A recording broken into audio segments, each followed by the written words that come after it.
بسم الله الرحمن الرحيم ولا يحزنك الذين يسارعون في الكفر إنهم لن يضروا الله شيئا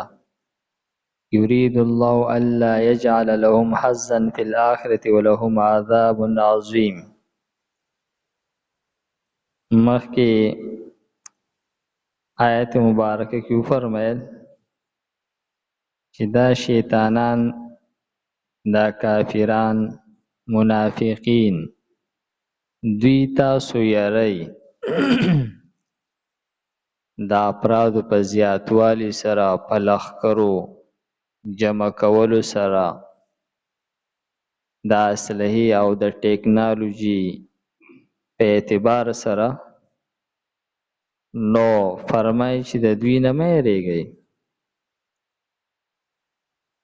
نو مخکې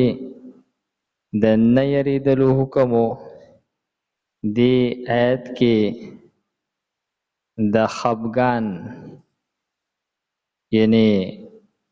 غم کول، خفګان کول، د هغې نه منع کولی کېږي. نو فرمایي ولا یحزنک، او خفه دې نه کي تا لره، تا دې په پریشانۍ کې نه اچوي، ته مه غمجن کېږه. الذین، په هغه کسانو باندې یسارعون، چې دوی کوشش کوي، فی الکفر، په کفر کې. کم خلک چې د کفر د غلبې دپاره او د دین اسلام د مغلوب کولو دپاره کوششونه کوي، نو الله تعالی فرمایي نبی کریم صلی الله علیه وسلم ته چې په دې باندې خفه کېږه مه. انهم لن یضروا الله شیئا، ځکه چې دوی خو الله تعالی ته څه نقصان نشي رسولی. نو مراد دا دی چې دا کافران د کفر د غالب کول دپاره کوشش کوي، وسایل استعمالی، او د اسلام د مغلوبه کولو کوشش کوي. نو الله تعالی نبی کریم صلی الله علیه وسلم ته فرمایي چې ته په دې خفه کېږه مه. لکه څنګه چې دا خبره یقیني ده چې دوی الله ته هغه نقصان نشي رسولی، دقه شانتې دوی اسلام ته نقصان نشي رسولی. اسلام ته هغه اسلام څوک نشي مغلوب کولی، اسلام غالب دی. لکه څنګه چې الله تعالی ته څوک نقصان نشي رسولی، دغه شان اسلام ته نقصان نشي رسولی. البته مسلمان ته نقصان رسی، او مسلمان ته په هغه وخت کې نقصان رسی کله چې د مسلمان عمل په اسلام باندې نه،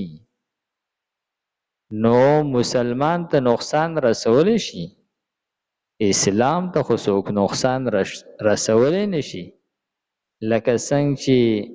څوک الله تعالی ته نقصان نشي رسولی، نو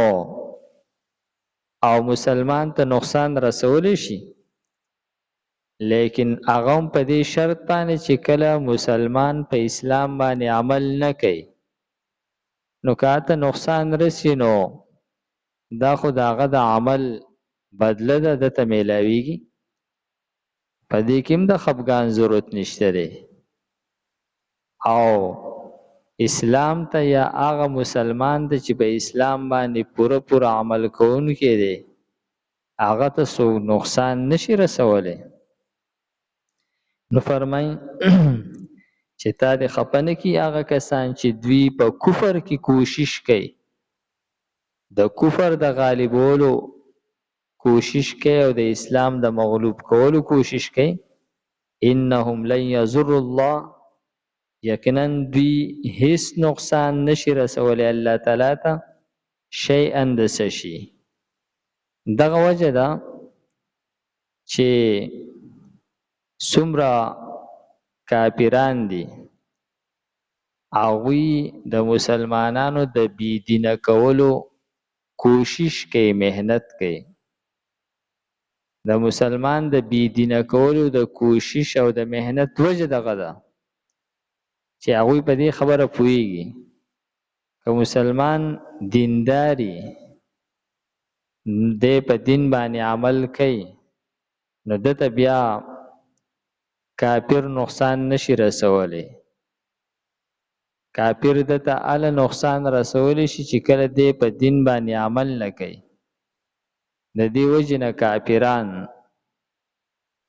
سره د دې نه چې ډیر په سهولتونه او ډیر آرایشونه مزې عیاشیانې را جمع کړي دي او ډیر په آرایشونو کې وخت تیری، لیکن بیا هم د مسلمانانو د گمراه کول لپاره بیچینی خپل ټول وسایل، خپل ټول سرمایه، ټول مشیندری او خپل ټول فکر منفي استعمالی سره دینه چې د نفسیاتو ماهرین وایي چې څوک خپل فکر منفي استعمالی نو دا د ټولو نه زیات نقصان هغه له ورکوي. په دې خبره پوهېږي، د دې باوجود دومره ستړي هغه کوي د مسلمانانو د بېدینه کولو دپاره. نو فرمایي چې دوی خو اسلام ته او الله ته نقصان نشي رسولی او دوی چې د کم د کفر د غالب کولو کوشش کوي نو فرمایي چې دا د دوی بدبختی ده. یرید الله تعالی غواړي الله یجعل دا چې ونه ګرځي لهم د دوی دپاره حظا برخه فی الاخرت په آخرت کې. که دوی لکه دا دونه بدبخته خلق دی چې دوی خپل محنت په منفي سوچ کې لګولی دی نو دغه منفي سوچ کې د خپل ټول صلاحیتونه چې دوی ضایع کوي د دې بدله دوی ته دا میلاویږي چې په آخرت کې د دوی دپاره هیڅ برخه نشته دی. که فرض کې یو سړی کافري او د ده سوچ منفي نه وي نو ممکن ده چې الله تعالی دته هدایت نصیب کړي، لیکن چې د ده سوچ منفي نو د ده د هدایت موندلو چانس چې دی دا زیات کمیږي. فرمای ان الذين اشتروا الكفر بالایمان، یقینا هغه کسان چې دوی اغسته د کفر په بدله د ایمان کې. د مخکې آیت کې د کافرانو د اسلام خلاف کوششونه بیان کړل چې دا بے پیدي دي، نو دې آیت کې د منافقانو تذکره کوي چې څنګه د کافرانو د کوشش نه تم خفه کېږه ما داسې د منافقانو په حد کنډو باندې او د هغوی په کفر په محنت باندې هغه خفګان مه کوه. دغه هم اسلام ته څه نقصان نشي ورکولی. ان الذين اشتروا الكفر، هغه خلک چې دوی اغستی دی کفر بالایمان په بدله د ایمان کې. الله تعالی ته ایمان نصیب کو او دوی بیا ایمان ورکو او کفر واغستو، منافقان شو. لن یضر الله شیئا، دوی هم الله تعالی ته او اسلام ته څه نقصان نشي رسولی.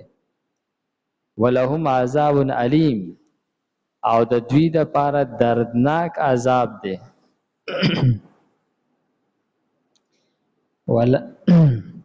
ولا يحزنك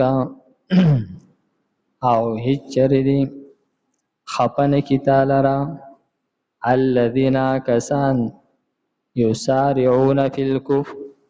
چې دوی کوشش کوي د کفر په غالبولو کې انهم یقینا دوی چې دی لن یضر الله هیڅ نقصان نشي رسولی الله تعالی ته شیئا د سشي یرید الله غواړي الله تعالی الله یجعل دا چې ونه ګرځي لهم د دوی لپاره حظا برخه فی الاخرة په آخرت کې ولهم عذاب عظیم او د دوی لپاره لوی عذاب دی ان الذين يقيننا كسان اشتروا الكفر چې اغسته دي دوی کفر بالایمان په بدله د ایمان کې لن یضر الله هیڅ نقصان نشي رسولی دوی الله تعالی ته شیئا د سشي ولهم عذاب علیم او د دوی لپاره دردناک عذاب دی